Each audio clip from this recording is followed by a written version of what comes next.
I have not experienced The Giver. You didn't read The Giver as a kid? Read. Is that what you do with books? I don't remember. No. You didn't know that? The Giving Tree? No, The Giver. There's like an old man on the cover. The Giving Tree can't be that sad. Well, The Giving Tree is sort of sad in a way of like... like it's different from what I haven't actually read The Giving Tree, but it's one of those books that I hear it's different when it's read to you as a kid, and it's different when you read it as an adult. You're talking about the Giving Tree? Or yeah. The Giver? Okay. The Giving Tree. Yeah, no, because from what I understand of The Giving Tree, which I don't imagine it's a very long book, right? I imagine it's a picture book. So long. But it's this like tree that just keeps giving of itself until it's just a stump for the kid to fart into or whatever. What? And the like I haven't read this is all secondhand, so yeah. Like you're just giving all of itself to this kid, and as a kid you're like, oh, that's cool, it's a tree, it's amazing or whatever. But as a parent, it's like, oh no, it's so heartbreaking. Of like, I'm the tree, the kid is my kid. Oh no. Wait, you're thinking of the blanket story. I've never heard the blanket story. I have heard the Giving Tree. The blue coat. And the grandpa. Oh, that's Something from Nothing? Yeah. That's a different thing. Sure. And are you sure? Yeah, Something from Nothing has the little subplot of the mice in the baseboards building everything out of the scraps of when the kid. Oh, that's right. When the kid fucks up and shreds his vest or whatever. The mice are just living large on the shreds. And then shreds his handkerchief. I just want like the deleted scene of the grandpa, like, look, okay, kid, look. What are you doing? I'm gonna level with you.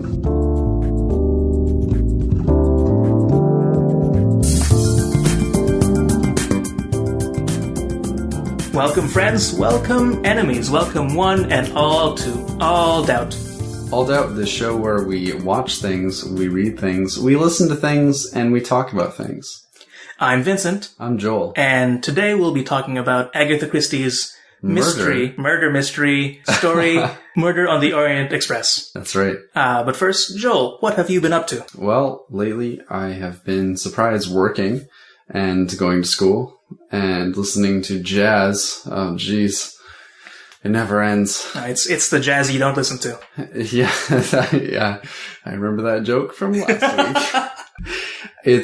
It's funny because I wouldn't really listen to jazz otherwise if it weren't for school, but it's because it's so inaccessible, right? It's like, I love pop music and I always listen to pop, but with jazz, I feel like I need some sort of education to listen to it.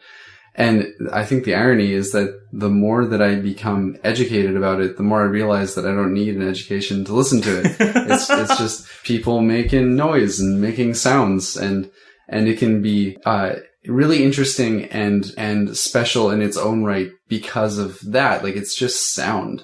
And it doesn't matter how educated they are, really. It matters how it makes you feel. And yeah. But I think having not taken the class you're taking, or whatever, I imagine the education adds to your vocabulary, so you can talk about what you want to talk about without sounding like an idiot, like me. I don't know the words. Yeah, absolutely it does. And I also work as a barista, and I just did some training for tasting coffee, where we develop our palates and do all these things that are super pretentious. But that's also becoming really fun for me, like tasting coffees and trying to determine not only where they're from, but what I taste and what's going on in my mouth at the time. It's the basics of tasting that, a chef or someone would take for granted. But when I first went into my coffee shop job and they tried to get me to do this stuff, I remember the tester being like, do you taste woodiness? Ooh, taste that smoky after mouth feel. And I was like, nope, I taste coffee, and that one's coffee, and that one's coffee.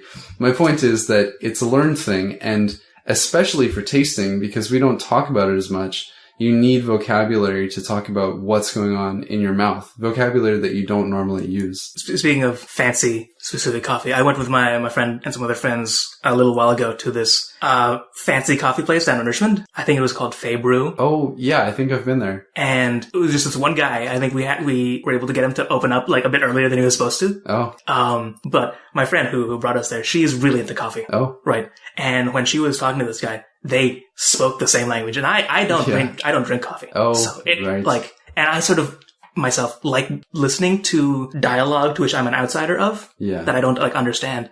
So she was just listing off like traits that like the guy was like, oh, what kind of coffee do you want? And she was like, I want this level of acidity. I want it to taste like this kind of berry. I want it from this area of the world. Yeah. I want it this kind of roast. And like this is and like it was just nonsense to me, but they knew what they were talking about, and it was amazing. But also I realized that like a lot of the things they used to describe the coffee would be things I would just make up if I had to write about, like, like you've heard about that coffee that is like passes through a civet. Like they feed it to a civet, and then it like a civet's like goat-like animal. That was like a cat thing, or like a. Oh, that's right. Like like a mammal kind of. They eat it and they pass it. Passes. So like and they would say stuff and they would know what they were talking about, but to me it all just sounds like nonsense. And afterwards, I was saying like this. Oh no, she was talking about this. I believe she was talking about this particular kind of coffee bean that is like grown from volcano ash. Oh yeah, or something. I've heard of it. And I'm like, come on, that can't be. That sounds like these beans are only given to people by unicorns once every 1,000 years. Like that sounds as legit as anything else. Like I have but like they did, and it was fascinating. Yeah.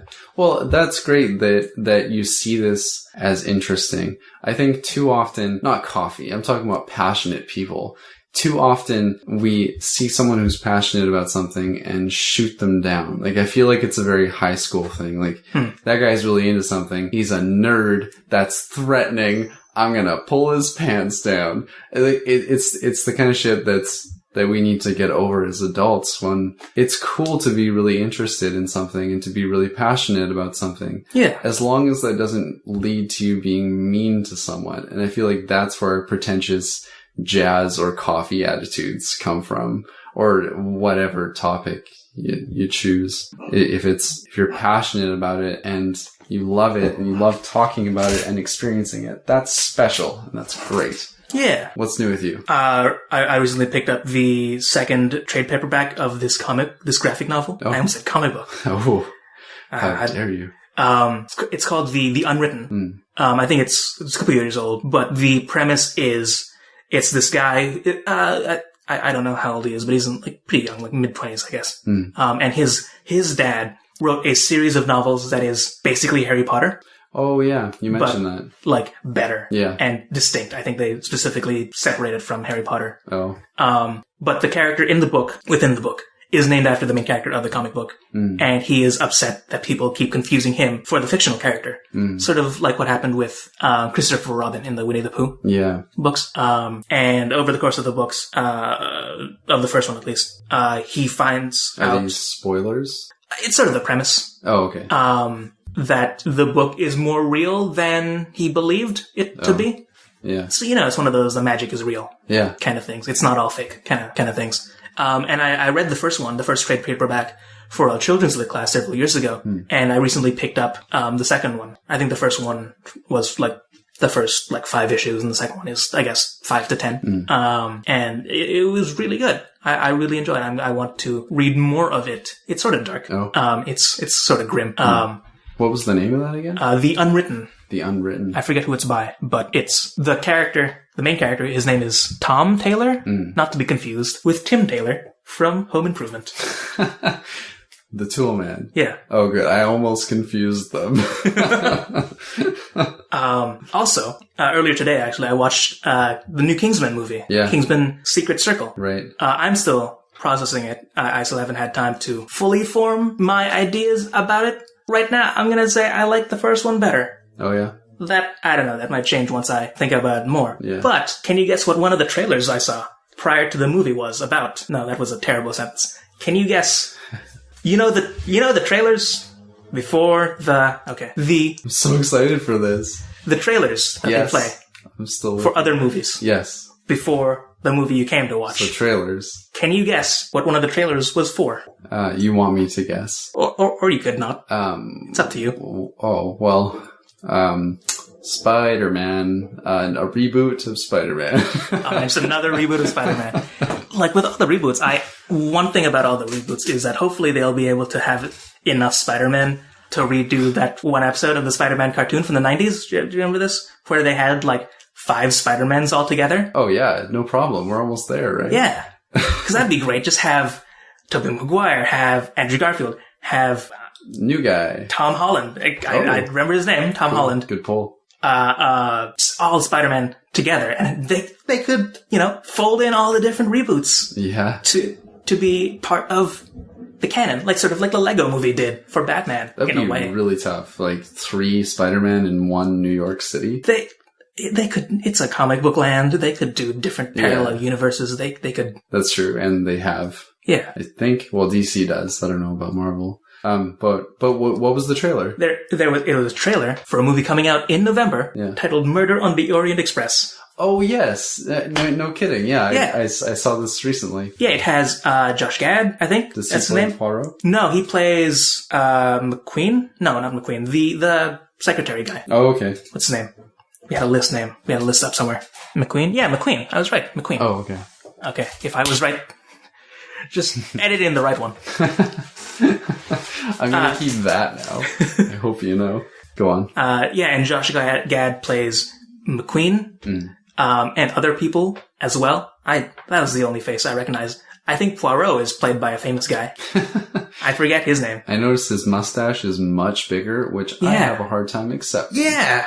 But, this is the segue in which we transition to the topic, which is the actual story of Murder on the Orient Express, and not the movie, which we have not seen because it has not been released yet. So this week we read/audiobook, listened to, you also watched, etc., Murder on the Orient Express. Well, I think our main, I think the core one is the original book/audiobook. Right. Right, and the adaptations are periphery to them. I only listened to a fantastic audiobook, which was on LibriVox.com. Yes, I highly recommend that one. I didn't get the name of the guy who spoke it because it didn't seem to be on the website, but he did fantastic voices. I couldn't put it down. I couldn't put down that audiobook. Like you mentioned, I consumed several different versions of it. And the audiobook I listened to was narrated by David Suchet, who was the actor who played Poirot for several years. So it was neat. I was surprised at his range of voices. The female voices took a bit getting used to because they sounded a little over the top. Oh, really? But that's just me. Maybe I didn't have an ear for that. How so over the top? Insulting? They, you know how in a sitcom, when one of the characters pretends to be a woman? Yeah. And he puts on or Mrs. Doubtfire, just like a fake put on cliche guy pretending to be a lady. Yeah. Voice. Yeah, female voice. Yeah. Female. But once I got used to it, it sort of became not noticeable because I got used to it. But at the beginning, I was like, oh, okay, that's a voice. But yeah, do you want to give a plot summary, a premise for the listeners at home? Yeah, for sure. So, Agatha Christie's Murder on the Orient Express features our hero Hercule Poirot. Am I saying that right? Hercule, that part? Sure, yeah. So Hercule Poirot, that's going to be a tongue twister all day. He's on this train that's in the Middle East and the Orient Express specifically, and someone dies on it, of course. So it's the story of him solving the mystery of how the man, whose name is Mr. Ratchet, dies on the train. Yeah. There are 12 passengers on the train, and I believe 13. 13? Yeah. Yeah. Is that including Book? I don't know. Poirot's friend? There's 13 other people plus Monsieur Book and Poirot. And Poirot, yeah. Yeah. Okay. Yeah. So 15. Yeah, that's basically the premise. As we find out more, we find out more about Mr. Ratchet, how that's not his real name, how he did some awful things, and how, slowly we find out that not only do a lot of people have a reason to kill him, most of the people on this train have a reason to kill him. Yeah, I think literally everyone except Poirot, Monsieur Bouc, and the Dr. Constantine. Yeah, the three trying to solve the case. Yeah, are very openly like, oh, I didn't kill him, but I totally would have. Yeah. But even or Dr. Constantine, they suspect it's him, right? Because that's his button. Oh no, that's Pierre Michel, right. The conductor. Yeah. But he has all his buttons. Right. Very mysteriously. Yes. Where is this button from? Yeah. I was consistently impressed with this story. I mean, I haven't read much Agatha Christie, but I can see why she's so popular. Have you consumed this story before, or was this all new First to time, you? yeah. Okay. Did you know the twist, or? No, I did not. Oh, you did not know the twist? No, it was really fun. I finished it last night, and yeah. Oh man. It totally blew me away. I have questions. Yeah, really? Because this is one of the stories that, at least as up until now, I've always heard people, like, it's one of those where you know the twist before you read the story. Oh, yeah. You know? 'Cause, like, I remember back when I was living at the dorm, I found out that my buddy had never seen Fight Club and did not know the twist in Fight Club. Yeah. So I was like, oh man, we are watching that immediately. Right. Yeah, you mentioned that on our first episode. Yeah, and so hearing that you did not know the twist, I am so curious about how it went down. Yeah. Well, reading Agatha Christie, I mean, I can tell that she's such a clever writer the whole way through that I knew it wasn't going to be easy. I read one other book by her, which was called... So I have read... Where'd it go? What was it called? And Then There Were None? Right. So I have read And Then There Were None by Agatha Christie. And from that, also, she's one of my girlfriend's favorite authors. I knew it wasn't going to be an easy thing or a standard murder mystery. Right. She has set a lot of standards for books to come, but it's never like, as far as I gather, you know, there's a body, there's a bunch of people, it's one of them, they had a reason to do it, they did it. You know, if the story were that simple, we would be Mr. Book. Because as I was hearing this, he is the reader who doesn't think 2 steps ahead. He's constantly behind Poirot saying like, so isn't it this? Isn't it this? Isn't it this? And Poirot's like, no, you have to take in this piece of evidence. Yeah, I guess he plays the audience surrogate, the like voice of the reader. Yes, absolutely. And because of that, I knew it wasn't going to be simple. So I listened to it / read it with the mindset of, I'm not going to be able to figure this out, but I don't really care. I just want to enjoy what's going on. So in that sense, I wasn't trying very hard to figure it out, but it was a lot of fun to figure out where it was going. And, you know, you can't help but guess, maybe it was this person, right, maybe it was this person. I never would have guessed, here's the ending, here's the twist. Yeah, I think we can say there's going to be spoilers. Oh, yeah. From here on out, I'm surprised we haven't had any spoilers yet. But absolutely. Past this point, all spoilers. Yeah. If you haven't read it and you don't know the story, read it, I guess. Read it now. We'll be here. We're back. Did you like it? What an ending, right? I don't think we can make that joke every time. Or maybe we should make that joke every single time. Yeah. Okay. I think so. So, it was all 12 of them. Yes. 12 of the passengers except for one, is that right? The Countess. Right. They all had reason to kill him, and surely enough, they all planned this and put 1 stab wound each into Mr. Ratchet, whose actual name is Cassetti. Cassetti, right? Yeah, that's what I mean about Agatha Christie and her endings. How do you predict that? I mean, yes, there were some clues like 12 stab wounds, and 2 of them were weaker, which implied 2 characters were weaker. Yeah, when they're doing the autopsy of the body, the Dr. Constantine is very, very explicit at like, oh, it's weird. Some of these are very strong, like a man. And some of these stab wounds are very weak, like a woman. Yeah. And some of these are left-handed, some of these are right-handed. Yeah. And it's like, oh, they must have been in a flurry, in some kind of rage. Yeah. And like Poirot is like, oh, okay, dude, come on. Yeah. Well, I think that's, never mind. Just lost my train of thought. Your turn. I'm gonna cut this. What did you, I guess, how did you feel about the reveal, the twist? Does it, make sense? Does it? Yeah, it's like the twist itself, super fun, really clever. The ending, of course, bothered me, and I'm sure a lot has been said about this before, but it's the fact that Poirot just accepts that in the book that these 12 people murdered this man who pretty surely has done some terrible things, and they all have a personal connection to those terrible things. So, like, putting aside vengeance or anything like that, he stands by the justice that has been done, and the book doesn't really question that. Like, it ends immediately after. I couldn't believe how it ended. Poirot's like, that's the end of that chapter. No, and like, cause I sort of like how he presents it. He's like, there's two possibilities. One, magic assassin shows up, kills the guy, disappears, and then, is it Monsieur Bouc or Dr. Constantine who's like, oh, that's absurd. That ignores a bunch of evidence. Yeah. Like, okay, here's option 2. You're all guilty. Yeah. And it's like, okay, I like option 1. Yeah. Yeah. So okay, that's the end of me. I'll be in my room. Exactly. Like they just decide for themselves that Constantine was surely guilty. Like Cassetti. Oh, sorry. Yeah, Cassetti was surely guilty. But we can blame this on an imaginary person and all just live our lives. That's fine. I think like there's no in the book. There's no question that Cassetti is guilty, and because I think it says he got off on like a mistrial or some kind of legal technicality like that. And that the issue is whether or not to let these people get away with it. Mm-hmm. Of their mob justice, their vigilante justice. Yeah, that's the word that comes to mind for me.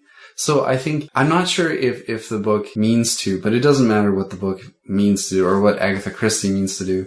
But this book, regardless, asks the question, is vigilante justice ever okay? Even in this very specific circumstance where we're sure that he's guilty because that's what the story is giving us. And we're sure that these 12 people murdered him because of it. Is that ever okay? And I don't have a clear-cut answer for that. I'm just surprised that it didn't address it more. I think, like, also in the book, it's sort of very clear that Poirot is on the side of, you guys are justified, this guy was a bad man, what you did was okay. Yeah. I won't say anything if you won't. Mm-hmm. I'll be in my room. Yeah. But in some of the other adaptations, especially in the TV adaptation, the Poirot TV series episode about the murder on the Orient Express, which does not show up until season 12. I was surprised. Wow. They didn't do it sooner. Yeah.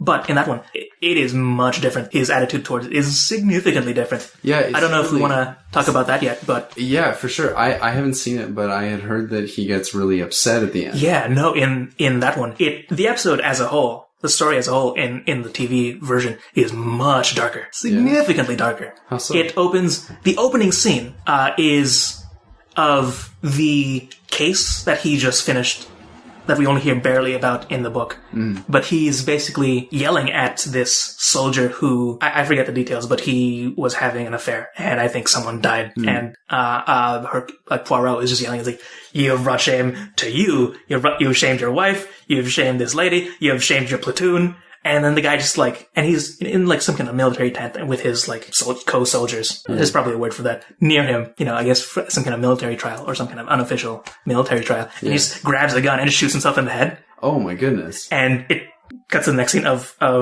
Poirot being on a boat and he's still sort of shaken. Oh man. By that. Yeah. And then he sees, Colonel Arbuthnot and who's the lady? What's her name?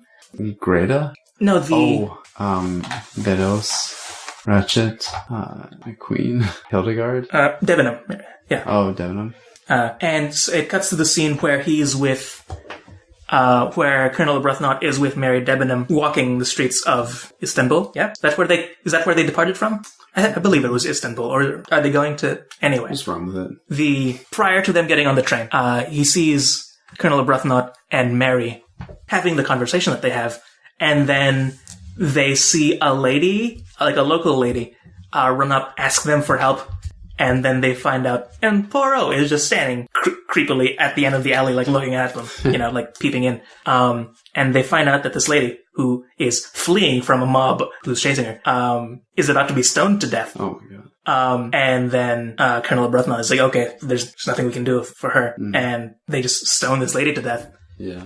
And I think and Poirot is, when it cuts to him, he's upset about this lady dying. And I think that's supposed to be, on the show, a parallel to the passengers on the train having this mob vigilante justice. Yeah. And killing, Mr. Ratchet / Cassetti. Yeah. And in the show, in the show, he does do both options of maybe it's a mystery assassin and maybe you're all guilty, but he is not having any of it. Yeah. He is like, he's livid. Yeah. He is super upset. And to the point of like, Colonel Arbuthnot has to like pull a gun on Poirot of like, what? Maybe the assassin killed you too. And it's not until Mary pulls him back. It's like, no, if we kill him, we'll be as bad as Cassetti. And then Poirot begrudgingly goes with the assassin story. Begrudgingly, hey? And the last shot, I think, is of him walking off the train, like clutching his rosary and being very, very conflicted about it. Really? And I'm not sure how I feel about this change. It's a pretty drastic change, not only in this, but also, from what I understand about the show, they added a lot more, like, Catholic moralizing. For the lack of a better word, to some stories, at the insistence of David Suchet. Oh. And in this story in particular, they have, Ratchet being super repentant. Not only, but they have a scene of, like, Ratchet prior to going to bed, saying a prayer of, like, please God protect me in my sleep. Kind of thing. Goodness. Matching it up with Poirot himself doing a similar prayer with the rosary, and it's like cutting back and forth, like two scenes, one dialogue kind of thing. Yeah. And then at the end of the prayer, Cassetti drinks his glass of water or whatever, which has in the book a sleeping pill or whatever. Yeah. But in the show, it's just a paralytic, so he is awake for all of it. Oh my goodness. And so, holy smokes. So it is like dark. Oh man. Gee, well. And also, minor thing, on the show, in the episode, everyone hates each other. Everyone's super mean to each other. Really? Whereas, like, in the book, in the audiobook, in the audio drama as well, they're all sort of like, very polite, very like... They seem indifferent, but they're all acting, right? Yeah. Like, they don't know each other. They're all, there's like the vague racism. Right. Yeah. And the overt racism. Yeah. And also a lot of them are sort of, aristocratic of like, I think there's a bit of that in the, in the book, but it's also in the TV episode of Monsieur Book is like, there are rich, good looking people on here. We can't have those savage local cops coming in to solve this. We need you, Poirot, to solve this. Yeah, that sucks. I'm paraphrasing a bit, but only a bit from what I recall.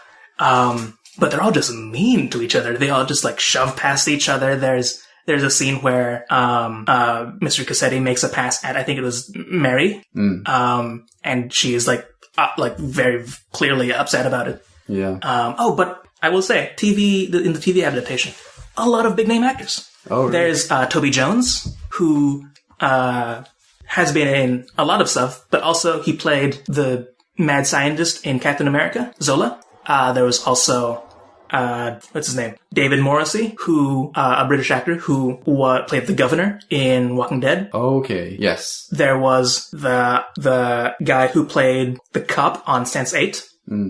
There was, I don't remember any of their names, but there was also the lady who played, Cora on Once Upon a Time. Oh, I want to go back to Poirot, this film adaptation.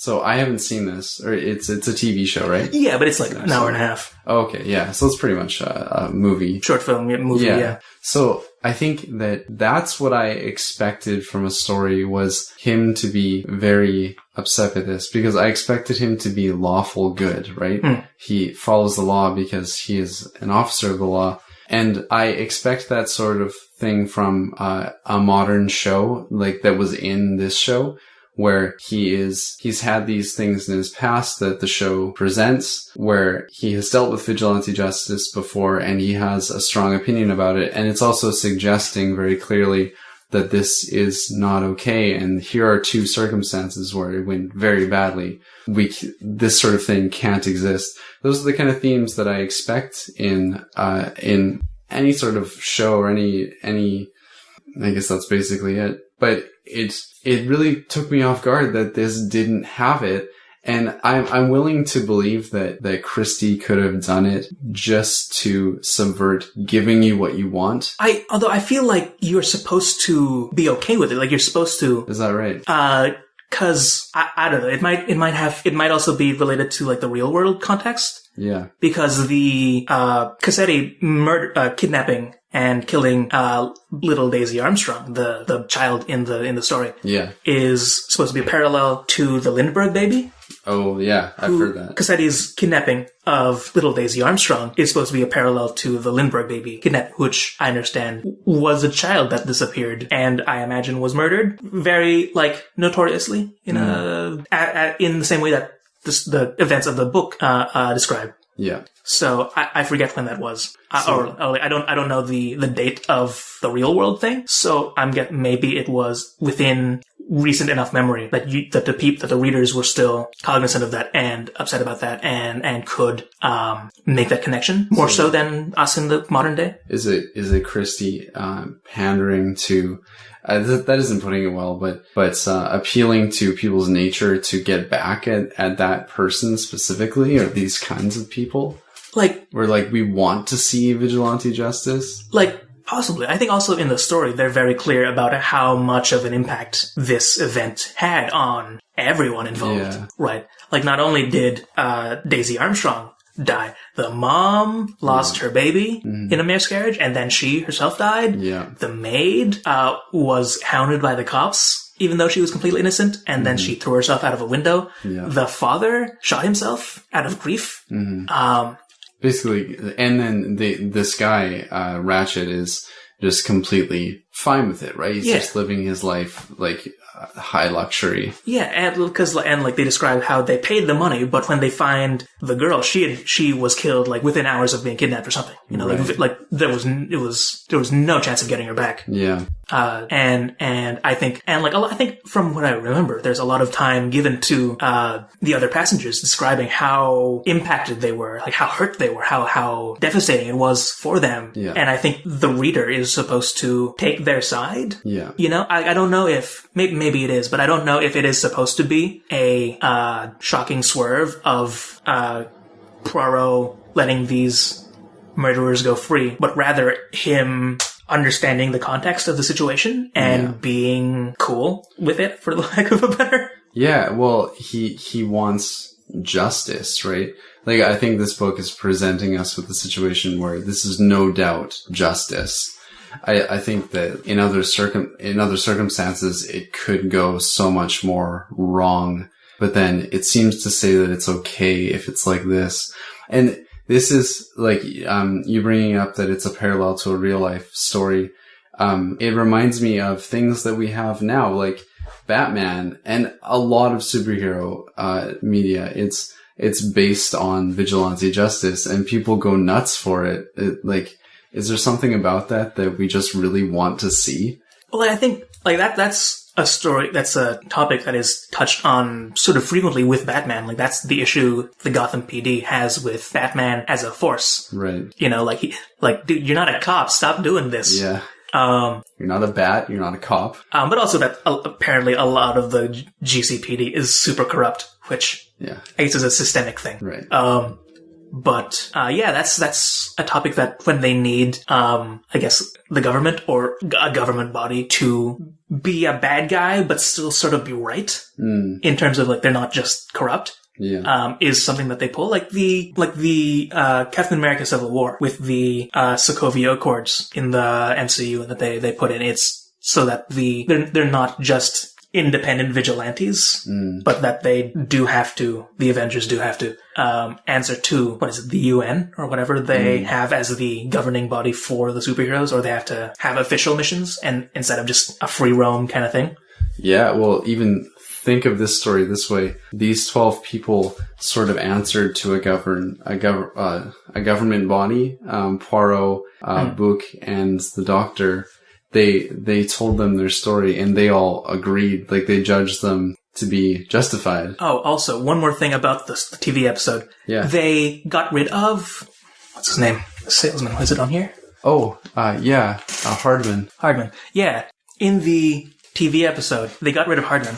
I don't know why. Huh. He seemed like a cool character. He played a pretty small role. Yeah, but I feel like him like having a secret identity and being revealed to be a PI or whatever was neat. But anyway, in the TV episode, they drop him. He's not in there. And they fill his place with Dr. Constantine. Oh. So Dr. Constantine in this telling is in on it. Yeah. And keeps, I guess sort of like in the book, keeps nudging Poirot towards the assassin story, but like sort of very obviously and very clumsily, in my opinion, of like, nope, must be, I did the autopsy, must be an assassin. Yeah. And Poirot's like, no, but like the stab wounds are different. It's like, oh, okay. But like in the very like, I don't know, the episode's a bit old, so maybe the time in between, but it seemed a lot more heavy-handed by him repeatedly, like clumsily insisting that this all points to an assassin. Like, no, it doesn't though. Speaking of clumsy, let's talk about Book, because I have a hard time saying his name. I know it's French, Bouk. C? I thought it was a C. Is it a K? Oh, I don't see it on there. Yeah, let's look it up to make sure. Yeah, Bouc. Okay, great. I didn't actually read it, so I don't think this is relevant at all. No. Yeah, we shouldn't worry about this stuff. But speaking of clumsy, let's talk about Book, because the whole time, to me, I was like, dude, why are you saying these things? Like, he would say the thoughts that I, as a reader, would instantly have and then dismiss as being sort of too easy most of the time. Do you have an example? Well, I mean, I didn't think this, but here's one that's way too easy. He just immediately says, it was the Italian. They used knives. Like, Book, no. But I suppose that's a little off topic. He would take these clues where, like the button, for instance, the conductor's button that they find, he starts to suggest it has to be the conductor because his button was in there.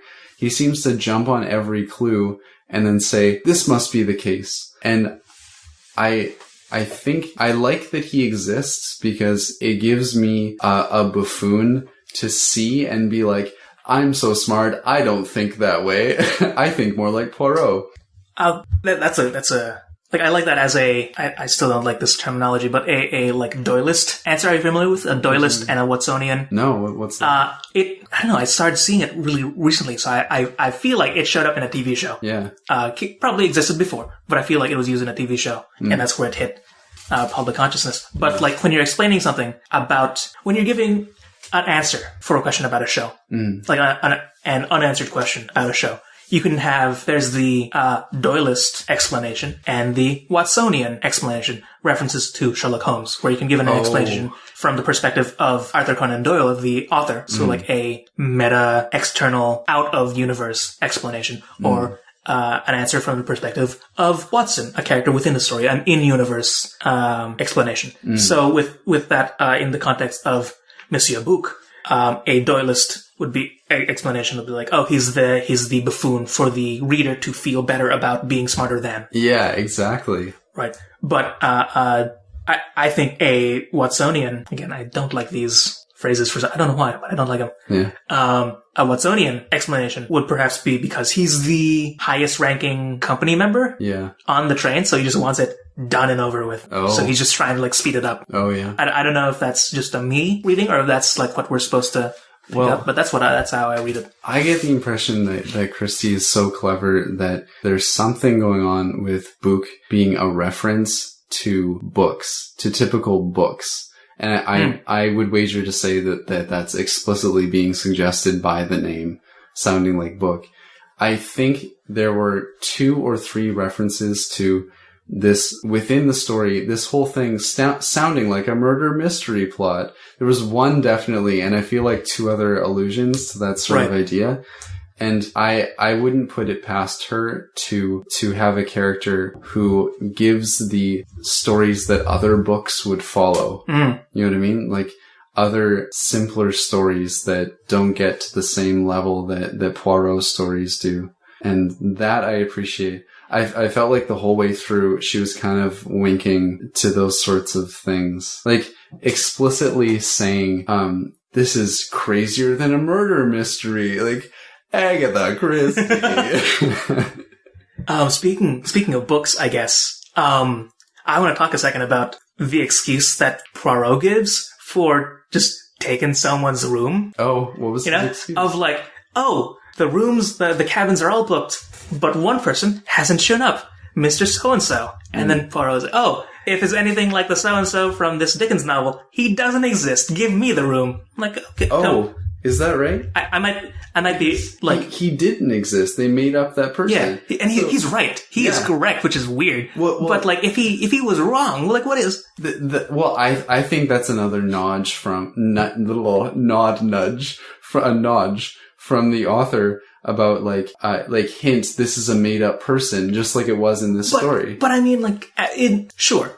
Doyle's perspective, sure, that's a neat reference. It's weird that they reference it within the universe, because that's sort of like underscoring it a bit too much. Oh, yeah. But in the world, Poirot has no idea this guy doesn't exist. There's no proof for that other than he like really wants on this train. I think that's just a coincidence, but he's figuring it out already. It's like a clue for us, I think. But like, it's weird that they point it out explicitly in the book as a literary reference with no evidence, and then it turns out to be true. Right. Although I might be, like I said, I listened to a lot of different versions of this, so I might be mixing versions. I think some of them he's more verbose, some of them he's less. In the TV show version, he actually doesn't want on the train. Oh. He's like, no, it's fine. I will take the next one. It's okay. Oh. I need time to deal with the guy shooting himself in the face in front of me. But Monsieur Boku is like, oh no, I insist. Come on. You are my friend and you will get on this train. And so, which is another slight, sort of minor, difference. But also, the fake person, I forget the name. He doesn't exist. I don't think he cares. When they're talking about this person, they don't mention that it's a reference, but, what's her name? The mom. The lady, Mrs. Hubbard. Yeah. Yeah, she was great. And while they're talking about this person that doesn't exist, Mrs. Hubbard is there. And she's like, oh, I know them. They're a friend of mine. Oh, yeah. Which is, like knowing that the people who are there do know each other, but they're pretending to not, is a weird play, I guess. Or maybe it's just supposed to be the one-off. But, which is even weirder of like, nope, sorry, he should have been here on time. We only keep tickets, apparently, for only until 4 minutes before the train departs. And, Mrs. Hubbard is legit, like, understandably upset. Like, how dare you, in America, blah, blah, blah. Yeah. That's not far off from the airplane service we have nowadays. Sure. Where even if you buy a ticket, you might not get on. But, I think that's, the acting thing is a little unbelievable that how do you mean? all 12 of them can act, and that specifically Miss Hubbard can act, being that she is the mom of the woman who died from Ciabatta, from Ciabudu. No, I'm just gonna sit here. Cassetti? Help me. Cassetti, yeah. She's such a good actor that she can put all this emotion aside and just be another character for a day. And kill someone. When the reveal, like when I was first listening to this, the first version I listened to was the audio drama, like way back, several years ago. I heard it back when Rock 101, a local radio station, would play old-timey radio programs. So good. From 10 to midnight on Sunday nights. And then they stopped. I was heartbroken. Yeah. It's terrible that they stopped. Do you have a suggestion for us for talk shows? Shit, I'm fucking it up. I want to do a call to the audience for radio shows. Like, is there a radio station where we can listen to radio shows? Do you have a radio station where you listen to radio plays? Fuck it, I'm just gonna cut this out. This is stupid. Go on. I don't know what's going on.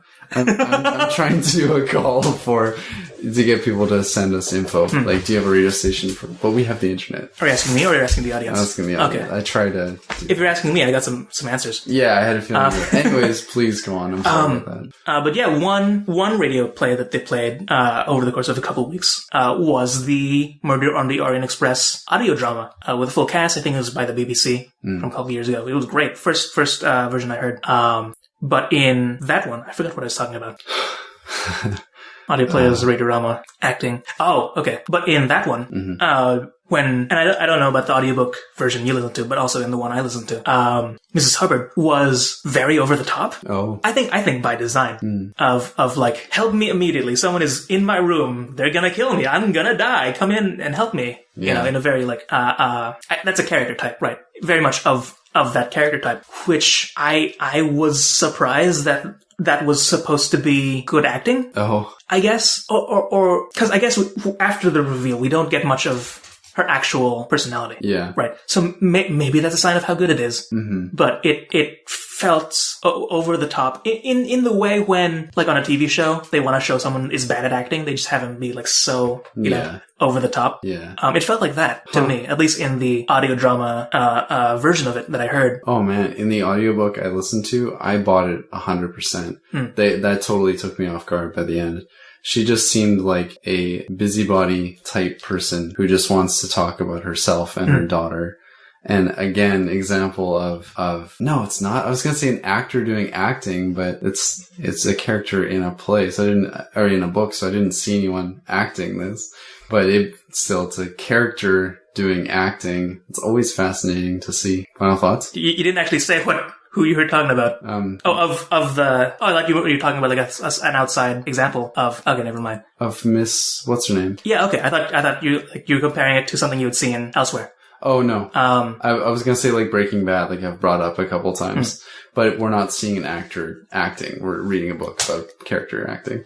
Go on. I also want to talk about the video game adaptation. Oh, that's right, yeah. I don't know how familiar you are with this. No, I've only heard of it. I've never played it. I played it several years ago, so I'm a bit rusty. But you play a new character who replaces Monsieur Book, but is like given a letter from him to like, this guy is my friend, Poirot is my friend, treat him the best, you know, give him the top, and you're like a new employee. You don't play as Poirot? No. Oh. Poirot is there, and this is where the universes diverge, when it hits the snowbank, he like sprains his ankle. Oh. Or something. Oh, okay. So he's just bedridden the entire, and you have to like go around and like solve the puzzles. Oh, that's neat. That's a fun twist. There are puzzles apparently. I guess the book just skips over it, but there are like weird adventure game puzzles. Rubik's Cube boxes. I remember specifically, like they do have the puzzle of like getting the hat box and seeing the burnt up note. Oh.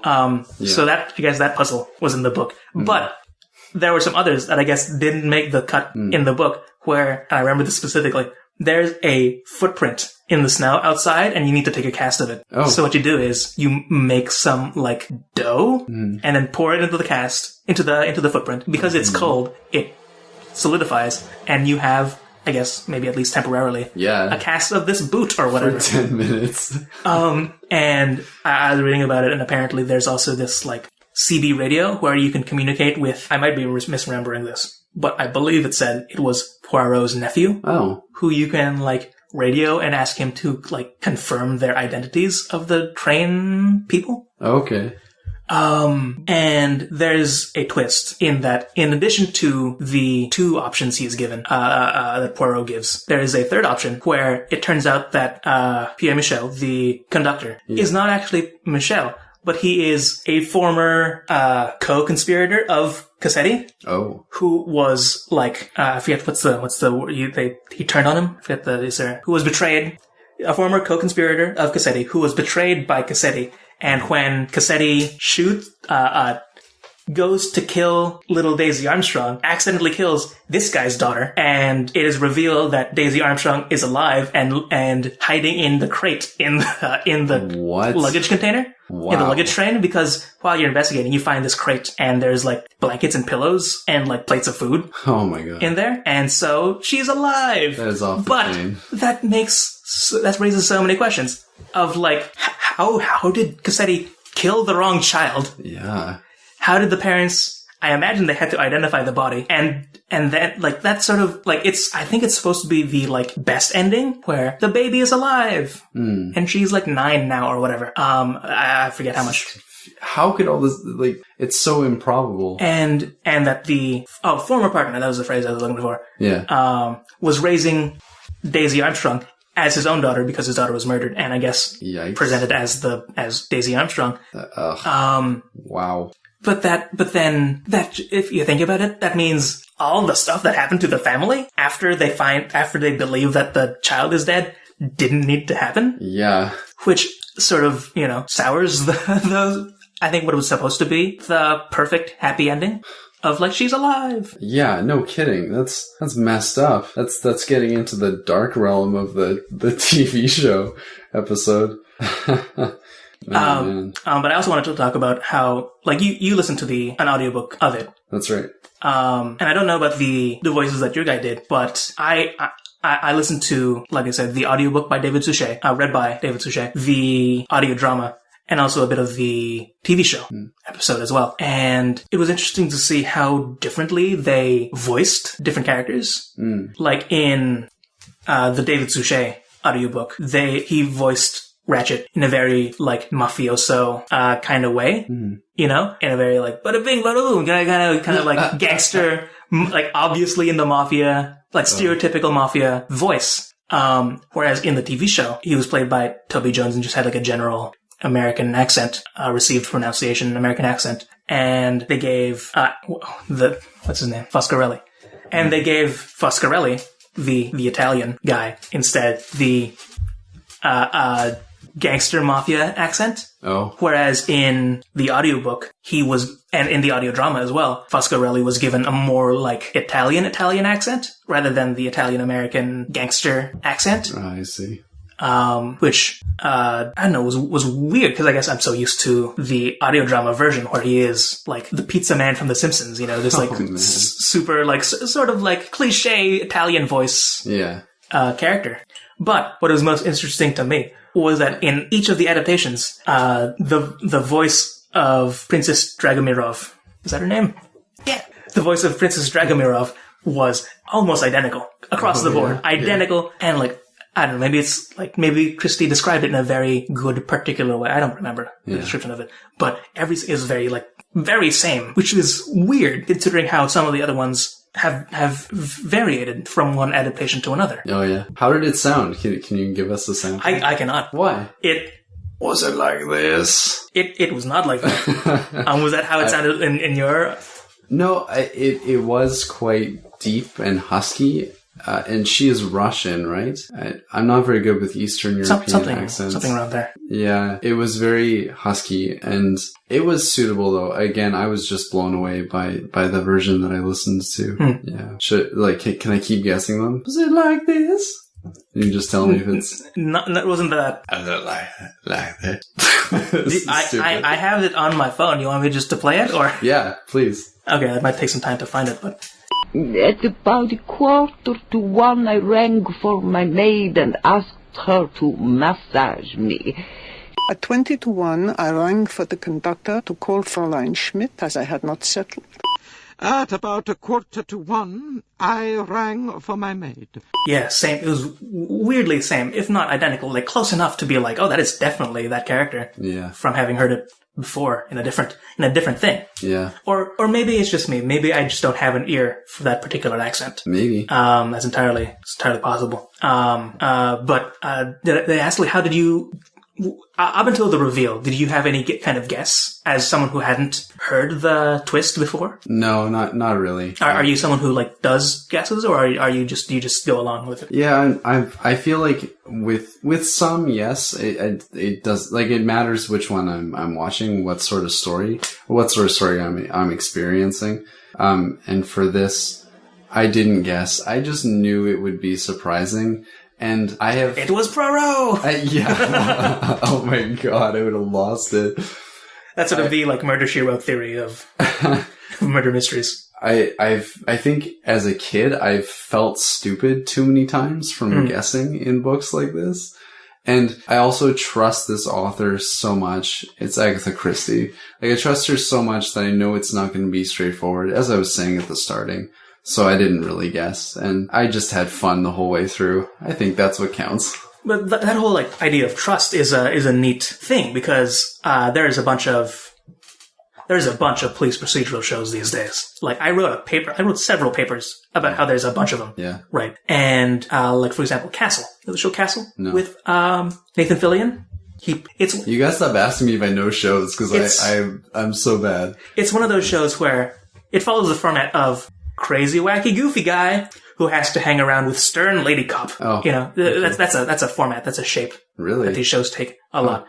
And in this one, but they change. The stern lady cop is almost always the stern lady cop, but the goofy guy is goofy for different reasons. You know, depending on the show, and that's how the shows, at least in terms of premise, differentiate themselves. Right. I could give a list, but if you know what I'm talking about, you know what I'm talking about, which tautology. But in Castle, his thing is that he's a mystery novelist. Oh. Right. So it's neat. I watch it because I like Nathan Fillion. I like it because he's a writer, and the trajectory of each episode is weird murder happens. He gives an outrageous, over the top theory of like space aliens, zombies, some kind of weird, literary genre fiction kind of pulpy answer, right? And it turns out not to be true, but it turns out to be more true than people expected it to be. Oh. Right. And that's one of the shows where I watch like in bursts. I just binge it until I hit an episode where I can, from the moment they show up on screen, without saying anything, without doing anything, know who the killer is. Oh, really? And that has happened twice. Ugh. Of like, there's one I think where a skateboarder was murdered or something, and they go to this character's house, and he was having a party, and he turns around, and I'm like, that's the guy. Really? It's him. And it was him. I'm like, okay, I need to stop for a bit. Yeah, see, that I just don't find interesting when it's that predictable. I would rather be taken completely off guard. And like, I don't know, at least in this case, like what it is about that character, Like maybe they're really good at maybe they're really good at casting, maybe they're really bad at casting, maybe they're really good at writing, maybe they're really bad at writing. Yeah. Maybe I've seen too many of these shows or something. You need a double blind test of some sort to figure this out. Yeah, it's like my guess in the moment was because like he was like good looking enough to not be an extra, but not good looking enough to be a good guy, I guess. Or like, yeah. I don't know. Maybe it's, like I said, maybe it's really good casting in that, yes, I can believe that guy's the bad guy. Maybe it's really bad casting in that, like, he looks like who we normally cast as bad guys. Right. Or whatever. Yeah. But, whenever that happens, like, the trust is sort of lost of being able to, surprise me. Yeah. Not surprise, but like, cause in a lot of these stories. We gotta wrap it up. Right. In a lot of these stories, there's very few things worse than them presenting something that's obvious as a surprise. Right. Yeah. And when I hit that point in these shows, that's when I stop because it doesn't work anymore. Yeah. Right. But from what I'm hearing you describing of this story, which you somehow was unable to, the story which you somehow avoided the twist for so long that it worked for you. Yeah. Yeah, totally. It was just a whirlwind of fun. Yeah. Final thoughts? Like I enjoyed it. It's a neat thing. It's in the public consciousness enough that those weren't words. It's in the public consciousness enough that it has had so many different adaptations, whether it's an audiobook or an audio drama. There was a TV episode graphic novel. Yeah, you were pointing at a graphic novel just now. Yeah. Which, from what I hear, isn't that good? It's very simplified. It's simplified, but I didn't give it much of a chance.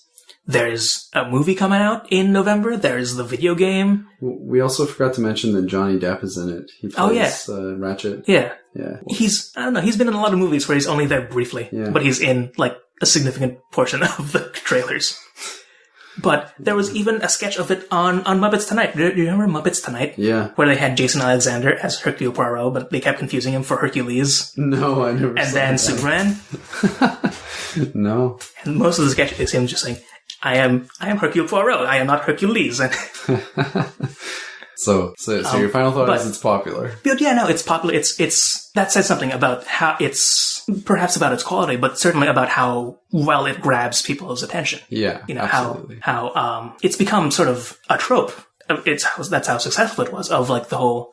I think there's a page on TV tropes called like They All Did It or something, or like. Oh really? Which was from Murder on the Orient Express. Oh yeah. What are your thoughts? Well, if I can take it just a little bit of a different direction, I had a lot of fun reading a book that's so old We didn't touch on this at all. Well, a little bit. I mean, with the racism and stuff. Like, there's some ingrained racism. Of like Colonel Brother, like Mary couldn't have done it. She's a lady. Yeah, exactly. Or like she assuming is above reproach. Assuming the Italian did it and stuff like that.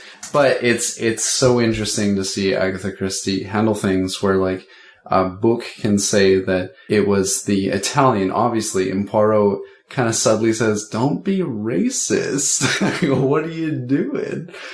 And I see not so much in this one, but ideas about gender are being subverted in her writing as well. Although with that, like I guess I don't want to spin off into a new discussion, but like would and I don't have the book in front of me, but like would Poirot's reaction to that be from the dude that's racist or from a we don't have evidence for that angle? Yeah, I think it's we don't have evidence for it.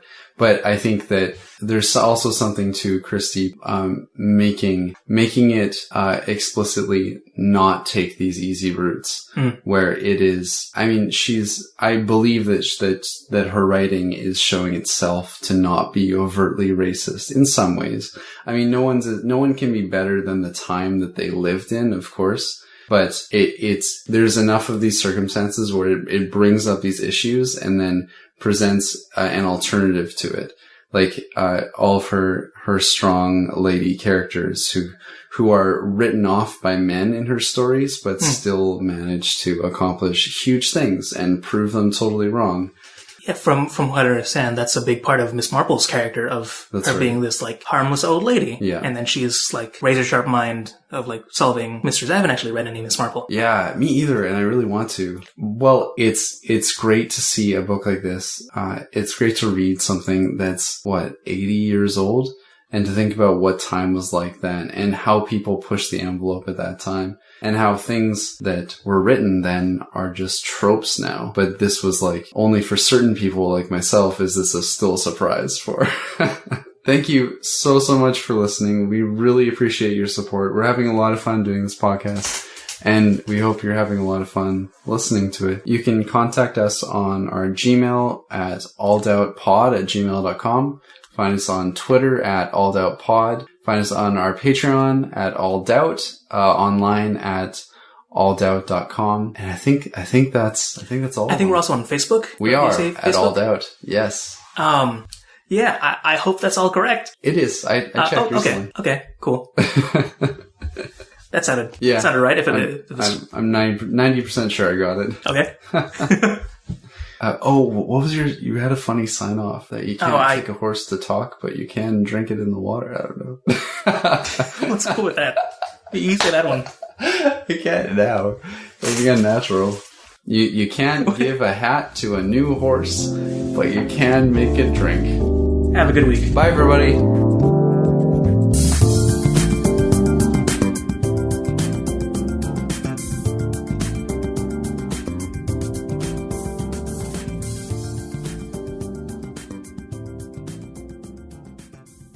That's awful. What was yours?